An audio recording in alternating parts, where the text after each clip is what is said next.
વિઘ્નેશ્વરી દેવીને મોકલા છે વિઘ્ન કરવા માટે. મંથરા દ્વારા કૈકેયીના કાનમાં કેવડાવ્યું કે ભરતને ગાદી અપાવી દે, આ રામ બેહી જાહે તો પાછા ઉતરશે.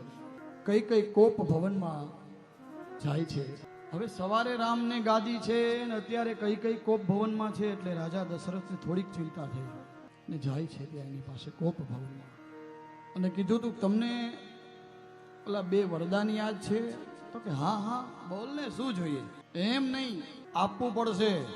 અને એ સમયે ભરત અને શત્રુઘ્ન મોસાળે છે. કહ્યું કે 2 વરદાન આપ, જે છે માંગુ છું હું, તું મને આપી દે, તમે મને આપો. તમને પેલા 2 વરદાન યાદ છે? તો કે હા યાદ છે ને, મને યાદ છે. બોલ દેવી, બોલ રાણી, શું?